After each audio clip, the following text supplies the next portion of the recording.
Olá, eu sou Carlos Raton e esse é o Pode Povo, feito para dar vez e voz a você. Aqui é jornalismo.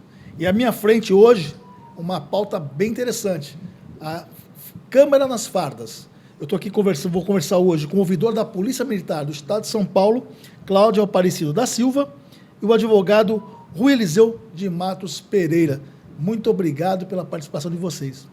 Muito obrigado, uma satisfação estar aqui no Pode Povo, do Diário do Litoral, podendo dialogar um pouco com a sociedade especialmente aqui da Baixada Santista, sobre esse tema tão relevante, né, que é a segurança pública, mas as possibilidades tecnológicas que a gente tem de colaborar com a atividade policial, ao mesmo tempo colaborar também para garantir uma melhor segurança para a população. Então vamos começar já com a primeira pergunta, justamente que nós iniciamos a nossa conversa. As câmeras, Rui, as câmeras são necessárias? Eu diria que as câmeras, Raton, elas são fundamentais, principalmente na conjuntura de violência extrema que nós estamos vivendo aqui na Baixada Santista, São Vicente principalmente, né?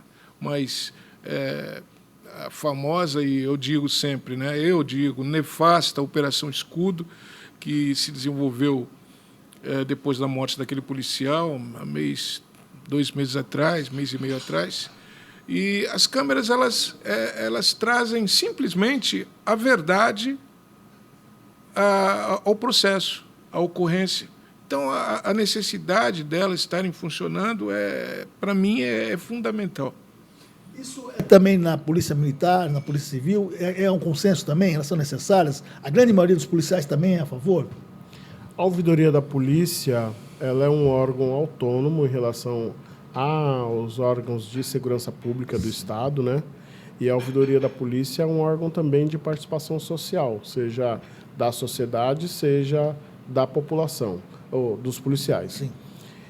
Nesse sentido, a gente avalia que as câmeras são importantes e fundamentais, porque são um mecanismo de, a partir de fundamentos e equipamentos tecnológicos, que a gente tem de ter um controle da atividade policial, mas, ao mesmo tempo, também uma oferta para o policial de um conteúdo probatório, no caso de uma acusação ilegal, uma acusação fora do contexto do que efetivamente ocorreu, para que ele possa se defender.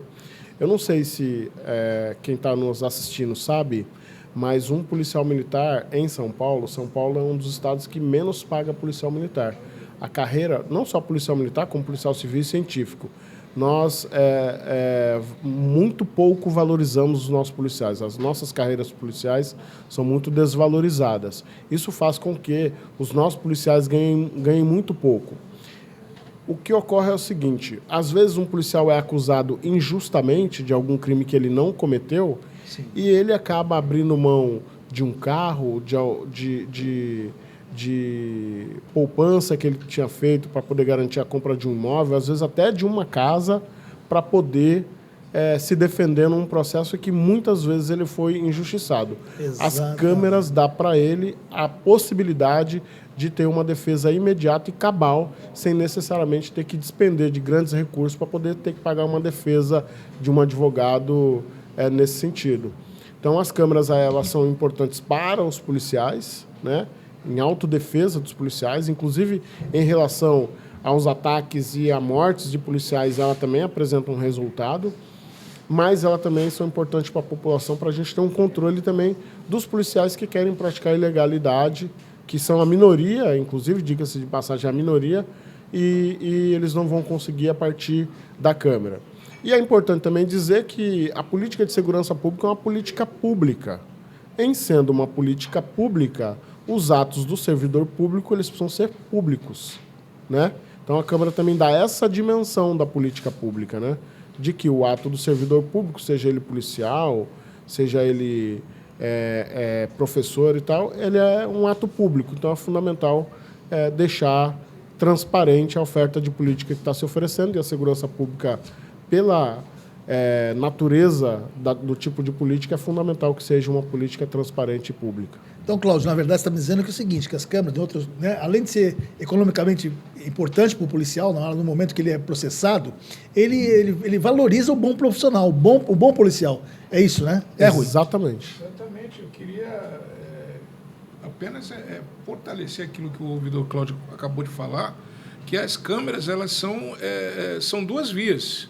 É uma via que não só, mostrando a verdade, ela protege não só o cidadão de alguma arbitrariedade, de algum crime, de alguma ilegalidade, né, na incursão policial no ato do Estado, dos agentes do Estado, mas ela também protege o próprio policial. O bom policial ele não tem por que ter receio, porque, como o Cláudio falou, eu queria até me reportar aqui a um exemplo que teve há um tempo atrás no Guarujá, onde, se eu não me engano, salvo engano, ao lado da delegacia do Guarujá, não sei se você lembra disso, Raton, houve um embate entre um policial civil e o militar. E policiais militares. Acho que teve um verdadeiro chaparral ali e tudo. E eu lembro que, não sei se houve óbito, mas houve um confronto muito sério, né, de tiros. Houve óbito, sim. Sim, então. E o que acontece? Eu me recordo que a advogada, a defensora da pessoa, dos policiais militares, ela estava ansiosa para que as câmeras viessem logo para o processo, porque ela tinha as câmeras como um grande uma evidência a favor dos policiais que estavam sendo acusados de terem praticamente executado a outra parte. Entendi. Então, o bom policial ele não deve ter receio. E assim, eu até digo o seguinte, Raton, Claudinho, né, como é conhecido o nosso querido ouvidor, a pessoa, o ser humano que se insurge contra as câmeras, olha, eu não sei o que essa pessoa realmente pensa, eu acho que falta consciência social, eu não sei, eu acho que vai do fascismo até o mau-caratismo, porque querer acabar com algo, com instrumento, com equipamento que diminui a letalidade, tanto policial dos dois lados, tanto por parte dos policiais como por parte de pessoas que morrem nas operações, nas incursões, né, dos agentes do Estado. E a pessoa querer terminar com isso não tem outra não tem justificativa, não tem explicação, a não ser que essa pessoa realmente é uma pessoa é um mau-caratismo tremendo. Antes de falar da letalidade desses índices, né, que vocês devem ter isso bem na cabeça, né, acredito, nós vamos ouvir aqui um pouquinho a Maria falar um pouquinho sobre o que ela acha das câmeras nas fardas dos policiais. Eu acho muito necessário, sim, os policiais terem essas câmeras nas fardas, porque evita de muitas coisas que acontecem que às vezes as próprias pessoas vão contra eles e às vezes estão no serviço deles e às vezes acontece que são obrigados a fazer aquilo ali e pela câmera ali vai dar para provar realmente que no serviço deles, eles tiveram que fazer aquela atuação, aprender alguém. Eu acho benéfico. Eu apoio, sim, com certeza.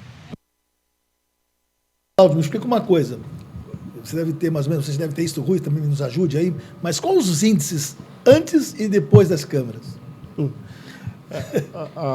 Os números mostram que os batalhões onde houveram a implantação do sistema de câmeras caíram no mínimo 50% os números da letalidade praticada por policiais. Letalidade, explica um pouquinho melhor, Cláudio, para os nossos telespectadores aí, porque a gente não sabe o que é isso. Índices de agressões, de mortes. Mortes praticadas por policiais. Sim. Ocorrências em que tinham policiais envolvidos e em que o civil acabou morto. Entendi. Caíram no mínimo 50%, mas tem lugares que chegou a 80%. 80%? 80%. E, em contrapartida, o efeito contrário, a mesma coisa. Também caíram as mortes de policiais em confrontos. Nossa! Porque a câmera ela faz com que as pessoas que estão atuando em conflito com a lei, elas tenham receio de atacar o policial, porque ela sabe que a consequência para ela pode ser uma consequência gravíssima também no sistema judicial. Para além disso, as câmeras elas também colaboram com índices para outros tipos de políticas públicas. Acabou de sair o anuário da violência no Brasil agora mais ou menos um mês, né? E o anuário demonstra que todos os índices de violência contra a mulher têm aumentado. Todos os índices de violência contra a mulher, desde o feminicídio até as agressões domésticas. Todos têm aumentado. E o que a gente percebe com as câmeras? Aumentaram as notificações de violência contra a mulher, violência doméstica contra a mulher, em 104%. Esse dado é muito relevante, por quê? Porque percebe-se que havia uma subnotificação desses casos. Quando há subnotificação desses casos, também há uma falsa aferição da política pública no sentido de construir a política de proteção à mulher. Então, as câmeras também colaboram para a defesa da segurança das mulheres, né? Para garantir a integridade física e as não violações contra as mulheres. Eu vou insistir, Rui, e você pode, como advogado, né, direitos humanos, enfim, falar sobre...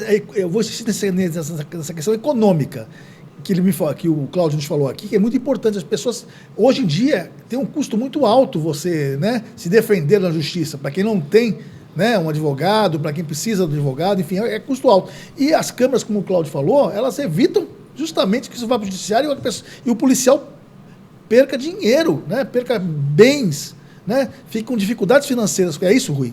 Não tenha dúvida, Raton. O advogado criminalista que vive do seu trabalho ali, né, ele realmente é um valor alto.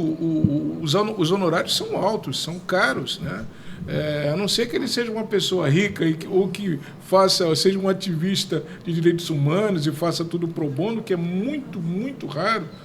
É lógico que isso vai ser, essa despesa vai ser no bolso de quem está precisando da defesa. Então, não tenha dúvida. O policial militar, a gente sabe de pessoas que vendem até sua casa e tudo mais e não conseguem pagar ainda. E por quê? Porque é muito caro. É muito caro. Então, sem dúvida que as câmeras elas são benéficas para o agente público, para o agente das forças de segurança, para o policial militar. É benéfica. Quem diz que não é benéfica é porque tem alguma... né, a irregularidade está patente aí, né? Perfeito.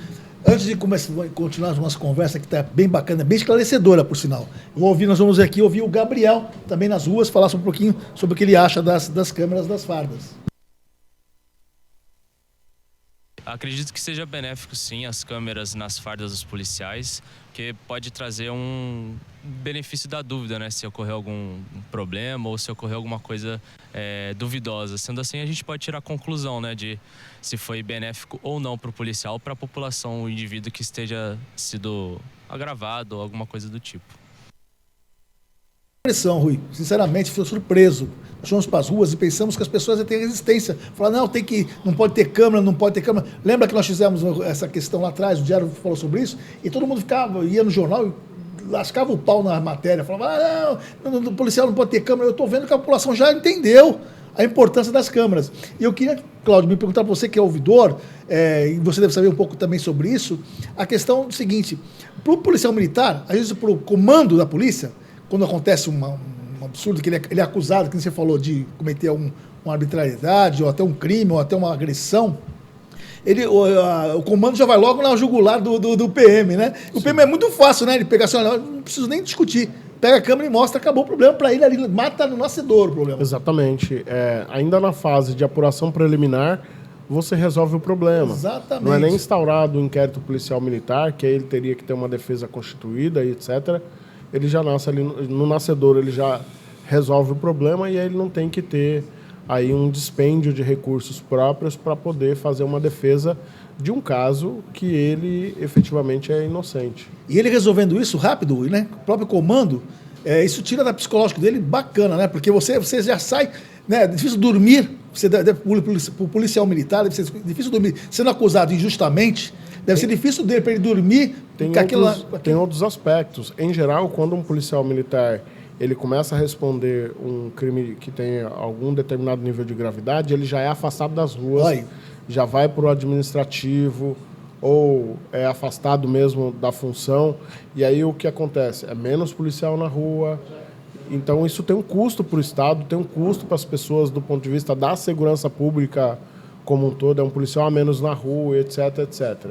Então, quando isso resolve rapidamente também a gente tem essa oferta de um policial a mais na rua, fazendo a segurança das pessoas. Rui, esse início das câmeras, né? Isso com o tempo, o uso das câmeras, vai acabar fazendo com que a polícia seja um pouco mais humanizada? Porque vai começar a ter uma disciplina, a pessoa vai saber que, olha, né? Será que isso vai acontecer? Existe aquela frase, né? Pelo amor ou pela dor, né? Exatamente. Eu acredito que na atual conjuntura, eu acredito que seja pela dor, pelo rigor, pelo monitoramento das câmeras. Sim. O policial militar que costuma cometer arbitrariedades, ilegalidades, né? Ele vai pensar duas vezes, sim. Mas existe aí um aspecto, Raton, que existe todo um protocolo para o uso das câmeras, precisa ser observado. Por exemplo, a questão técnica, né, operacional de carregamento dos aparelhos e tudo mais, porque senão acontece como hoje nós tivemos conhecimento em algumas ocorrências aqui, o Claudinho pode até falar com mais propriedade sobre, que no momento, na hora H, a câmera está descarregada. Isso não pode acontecer. Aí prejudica, e justamente naquela ocorrência em que houve uma morte e existem denúncias de moradores que dando conta que houve execução, que houve arbitrariedade. Então, eu até queria pontuar aqui, né, recentemente, a Justiça de São Paulo, ela determinou que toda a Polícia Militar passe a usar as câmeras. Eu não sei logicamente que deve ter entrado com algum recurso, né, inerente a essa decisão, mas houve esse reconhecimento da Justiça determinando que a Polícia Militar de São Paulo use as câmeras. É muito difícil nós entendermos o porquê dessa procrastinação, dessa morosidade, dessa demora em colocar as câmeras em toda a polícia. Eu sei que não é barato, eu sei que existe um sistema de monitoramento que a polícia precisa, mas é necessário. Certo. Não é? Cláudio, me explica uma coisa. Primeiro eu queria perguntar para você se existe resistência, por que essa resistência de colocar, né, as câmeras, né? Uhum. E depois te perguntar o seguinte, tem que ter um critério, né, Rui, e técnico, para a pessoa não poder ficar justificando que a câmera está sem bateria, que a câmera não tem isso e aquilo. Acho que a polícia vai começar, né, não ficar mais caindo mais nessa, né, tem que checar quando vai para a rua, se a sua câmera está funcionando. Tudo isso faz parte de qualquer profissional, né? Eu, por exemplo, se o meu celular está gravando, se eu tenho a minha caneta, eu vou paramentado para fazer uma reportagem, tem que estar sabendo se tudo está funcionando. Deve ser assim também com as câmeras, né? É importante discutir a resistência que se tem ao sistema de câmeras corporais, a partir de onde ele surge, né? Essa resistência, não existe resistência do comando da polícia em relação a isso. Entendi. Não existe resistência de boa parte dos policiais, especialmente aqueles policiais que atuam com legalidade, aqueles policiais vocacionados, aqueles policiais que saem de casa muito bem intencionados e querem voltar de casa com a sua mente tranquila. Não existe resistência nesse meio. A resistência está localizada num campo político, né, que tenta desqualificar o trabalho, a entrega que o sistema de câmeras corporais pode ofertar, muito fortalecendo, inclusive, uma perspectiva de atuação desenfreada das corporações policiais. Do nosso ponto de vista, é uma resistência muito localizada e muito pequena. Entendi. Porque a sociedade, como a gente tem visto, já entendeu o papel das câmeras. A sociedade evoluída já lança a mão desse tipo de tecnologia para a atuação das corporações policiais. O nosso sistema de câmera é o mesmo sistema de câmera usado na considerada melhor polícia do planeta, que é a Polícia de Londres. O nosso sistema é o mesmo sistema, a mesma câmera que o policial de São Paulo usa, né? Metade da tropa da Polícia Militar usa hoje, 50% da tropa da Polícia Militar de São Paulo usa hoje, é o mesmo sistema da polícia de Londres, que é considerada a melhor polícia do mundo. É o mesmo sistema usado pela polícia de Nova York. É o mesmo sistema, a mesma tecnologia, o mesmo equipamento. É equipamento de última geração, que é usado também pela polícia de Chicago e em muitos outros países do mundo. Então, não é um sistema novo, não é um sistema que não foi testado, não é um sistema desqualificado. A gente, inclusive, usa o mais caro que tem, é o sistema mais caro que tem, por conta de todos os benefícios que ele pode ofertar. Então, a gente não está... Nós não estamos fazendo experiência, nós estamos usando uma tecnologia que já vem sendo usada mundo afora e que tem apresentado ótimos resultados mundo afora. Perfeito. Nós vamos ouvir agora, mais uma vez, eu vou fazer uma pergunta aqui interessante, e o Rui vai me ajudar nisso aí.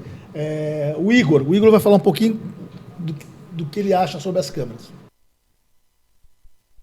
Bom, acho que as câmeras na farda dos policiais é benéfico para a população, né? Querendo ou não, traz um pouco mais de segurança, né, para quem está sendo abordado, ou então até para alguma ocorrência que eles vão atender.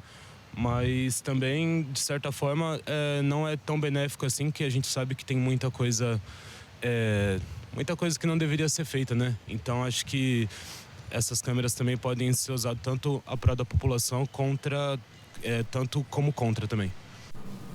Perfeito. Rui, deixa eu te fazer uma pergunta. É meio engraçado, isso você vai entender que eu vou a pergunta, viu, Cláudio, também. Uhum. Todo mundo, quando fala de segurança pública, que mais se cobra das prefeituras, Rui, é câmeras nos bairros, né?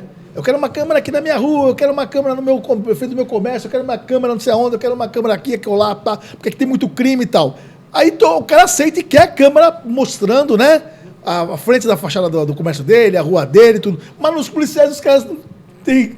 Não, uma incoerência, é isso? Eu vou mais longe. Eu concordo com você e digo mais. Pode ter, vamos falar aqui de Santos, São Vicente, pode ter câmera na costa, pode ter câmera na Vila Rica, pode ter câmera na ponta da praia, nos bairros chiques. Mas por que não pode ter câmera na Cacheta? Por que não pode ter câmera no Pissarro? No Bugre, onde mataram mais um na segunda-feira. Mataram não, ele foi alvejado aí, uma coisa meio que... uma incursão policial meio que obscura, né? Precisa ser esclarecido. Por quê? Porque estavam sem câmeras. Por que não colocar câmera, então, nesses pontos onde a polícia entra com toda vontade, com toda energia? Eu digo o seguinte, eu queria deixar bem claro a opinião minha, Raton, opinião minha. O bom policial, ele tem que ser exaltado, ele tem que ser elogiado, apoiado. Sim. Tem que ter um salário digno para poder sustentar sua família.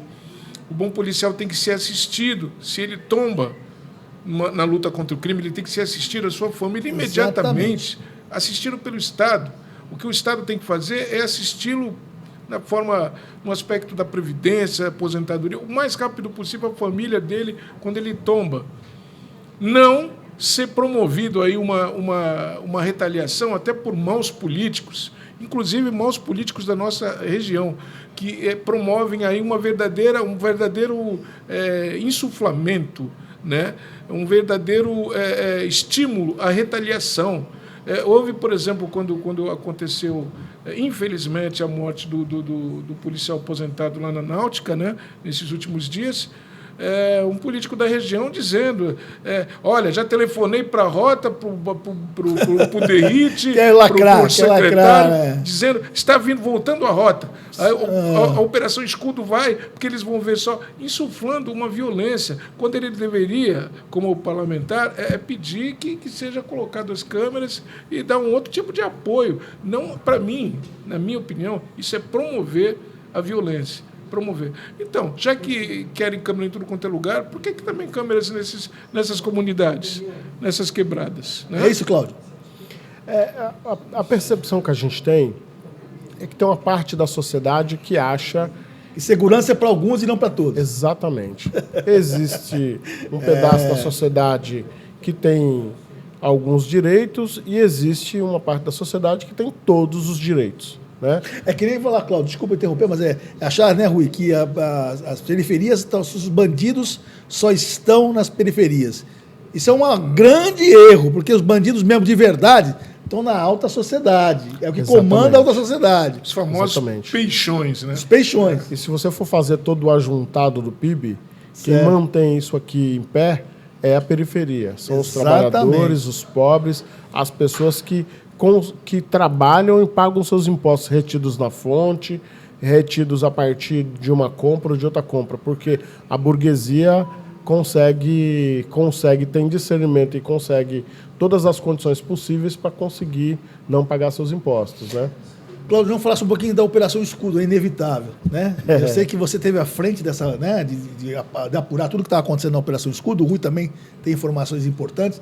Se as câmeras estivessem todas nas fardas, né, dos policiais, se não me engano, foram 26 mortes, é isso? 28. 28 mortes. Obrigado por ter corrigido.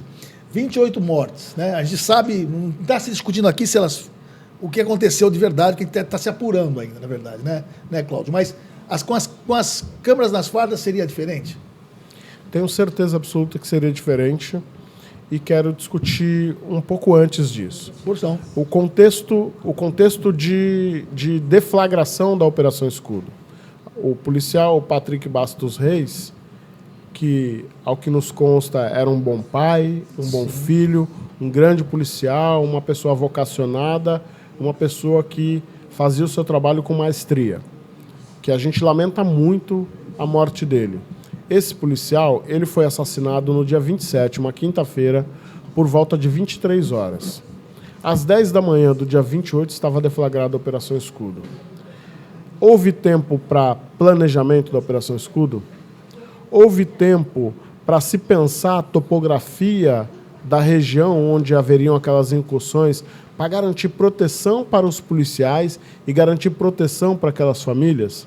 Houve tempo para a inteligência atuar e verificar quais seriam as melhores formas e os melhores equipamentos para a polícia usar na busca daqueles indivíduos que tinham alvejado e matado o Patrick Bastos Reis?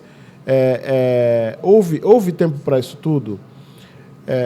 Eu acho que não, porque em menos de 12 horas deflagrar uma operação, Sem que a inteligência da polícia tivesse atuado efetivamente. Sim.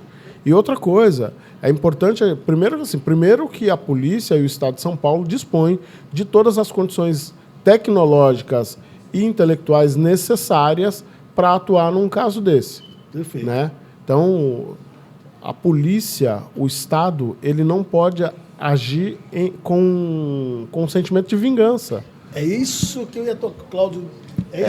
Rui e Cláudio, explica uma coisa. Muito grave. Uma coisa é acontecer uma fatalidade com o policial, né? A gente sabe que uma morte não se justifica, seja lá de quem for, né? De quem for. Houve uma fatalidade com o policial, mas a gente percebeu, pelo menos nós da imprensa, que, na verdade, não estavam... E conseguiram pegar, se não me engano, as pessoas que atiraram nele, né? Pegaram. Então acabou aí. Pegaram, é isso que se precisa. Processar essas pessoas, vão para a cadeia e pronto, né? Ou vão responder pelo que fizeram. Agora, depois, no sentido de vingança, né? Ficou uma coisa estranha. Não é ruim? Isso não é muito ruim para o Estado. Olha, Raton, eu vou falar aqui com todo cuidado e alijado de qualquer aspecto, talvez político, ideológico. O que nós vemos nessa Operação Escudo é uma vergonhosa atuação do Estado numa clara e evidente retaliação à morte do policial. Lamentamos a morte do policial, como todo policial que tomba, né? Morto por bandidos, nós lamentamos, mas a polícia ela não é feita para fazer retaliação, a polícia ela não é feita para se vingar, a polícia ela não é feita inclusive para matar, ela pode matar na excludente se defendendo, na excludente de legítima defesa. Exatamente, ela pode se exatamente. matar. Quem tem ordem para matar, carta para matar, é num estado de guerra. Por exemplo, para tentar eliminar o Bin Laden e o Saddam Hussein, não que eu tenha concordado, mas numa questão, num panorama de guerra, a polícia ela não deve ser. Por isso que eu digo, sempre combato. O problema da nossa polícia é esse ranço militar que veio da ditadura.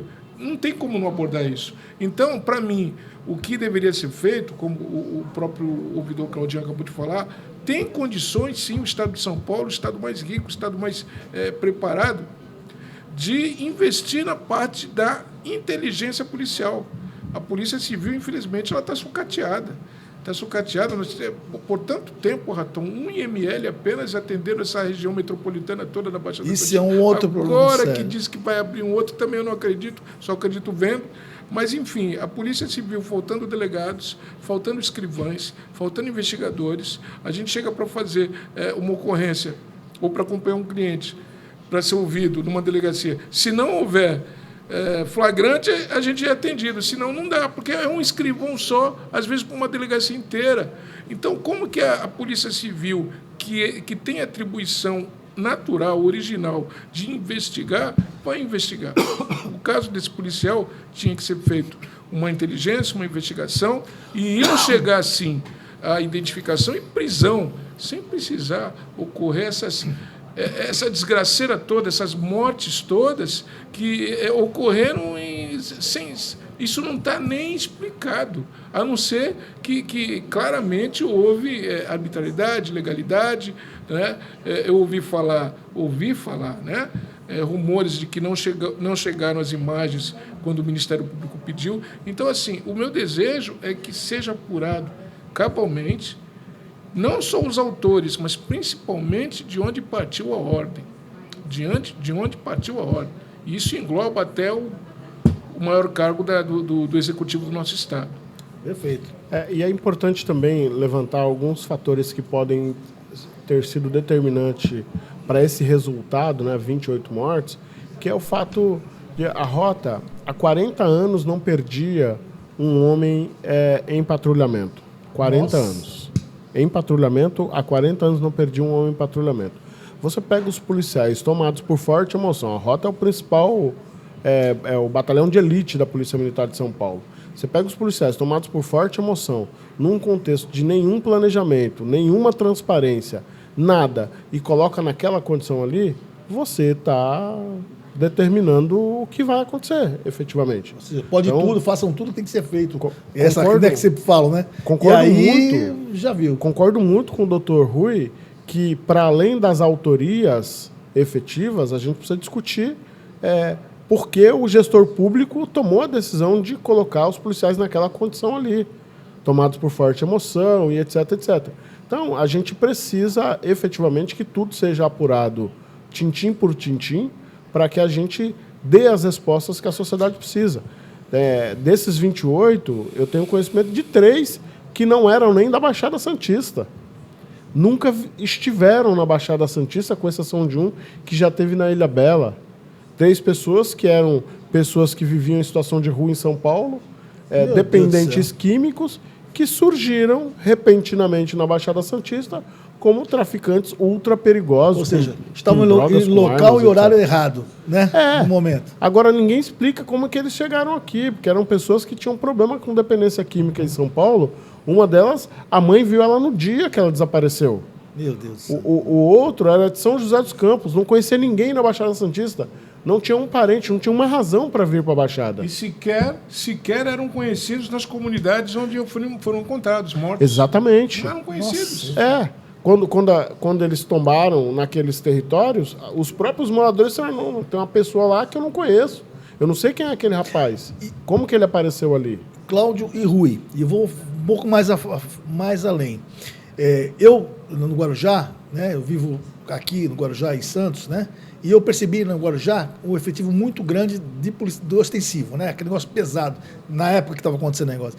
E aí muita gente, não, tem que vir assim mesmo, tem que ser dessa forma tal. Mas eu vejo para o turismo e para a própria cidade muito ruim.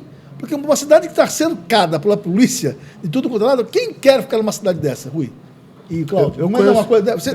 A sensação de insegurança é muito grande, sim, ou não? Uma coisa monstruosa. Essa Operação Escudo mexeu com toda a região aqui. O Claudinho, apesar de a base dele ser em São Paulo, mas ele estava aqui direto, participou, né, Claudinho, das reuniões lá. Uhum. Mas aqui virou um pandemônio, de modo que eu, preocupado com a minha filha, por exemplo, que mora no Maitá, falei, filha, cuidado, o bicho está pegando, cuidado, deixa para ficar em casa, não sai à noite, entendeu?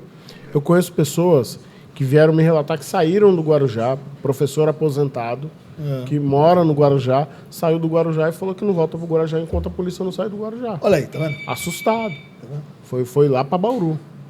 Foi morar em Bauru porque estava num clima de muita tensão, né? Um clima bastante difícil mesmo.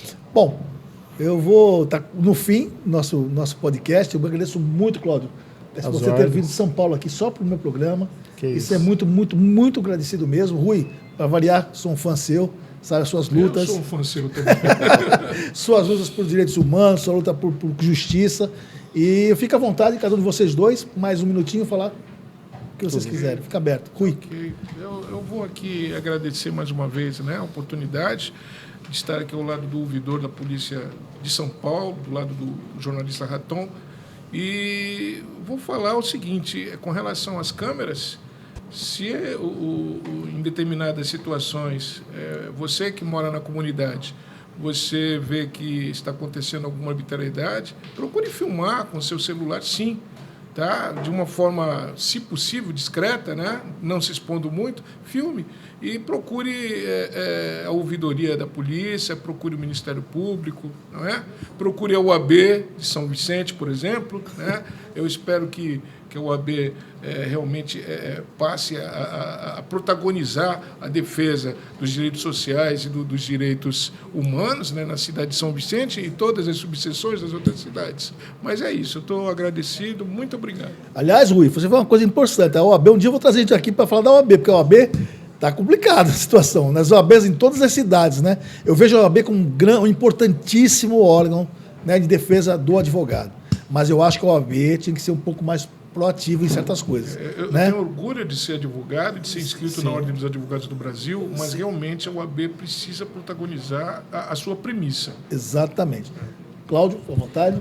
Eu quero agradecer, Raton, o convite. Para mim é uma satisfação estar aqui em tão importante veículo de comunicação da Baixada, num programa fundamental aqui, que é o Pode Povo, e dizer que para mim é um privilégio estar aqui, não só contigo, mas também com o Dr. Rui, que é um grande militante, atuante aí dos direitos humanos, uma pessoa que está sempre em contato comigo na defesa da população aqui, mas fundamentalmente colocar a ouvidoria da polícia à disposição. Eu estou vendo vocês discutirem a OAB aqui, eu vivo numa realidade que a OAB colabora muito com o nosso trabalho, a OAB São Paulo, a OAB Central tem colaborado muito, a Defensoria, outros órgãos, o próprio CONDEP e tal, mas colocar a ouvidoria à disposição de todos e todas aqui. Então, a ouvidoria fica à disposição de todos os moradores da Baixada Santista. Percebeu uma arbitrariedade, não consegue filmar, verifique se na rua tem câmeras de monitoramento, procure a ouvidoria da polícia, a gente garante total sigilo de tudo que chega para a gente. Então, nós temos um telefone 0800 017 7070, 0800 017 7070, ou o e-mail ouvidoriadapolicia@sp.gov.br, totalmente à disposição. Junte todo o material, dia, hora do que aconteceu, mande para a gente, que a gente passa imediatamente para a Corregedoria, que é o órgão técnico que vai aprofundar a investigação, buscar mais informações, e não se contente com a injustiça. Não seja pacífico com a injustiça, porque a injustiça ela não pode imperar numa sociedade em que o Estado democrático de direito seja o nosso centro, o centro da nossa atuação e da nossa vida, né? Então, eu coloco muito a ouvidoria de polícia à disposição de todos e todas, inclusive de todas as pessoas aqui que acompanham o Pode Povo e o Diário do Litoral. Obrigado. Ok. Então, com esse depoimento, com essa belíssima entrevista com duas pessoas maravilhosas, o Pode Povo fica por aqui. Assista a gente nas plataformas, nas redes sociais. E aqui é jornalismo. Um abraço e até o próximo.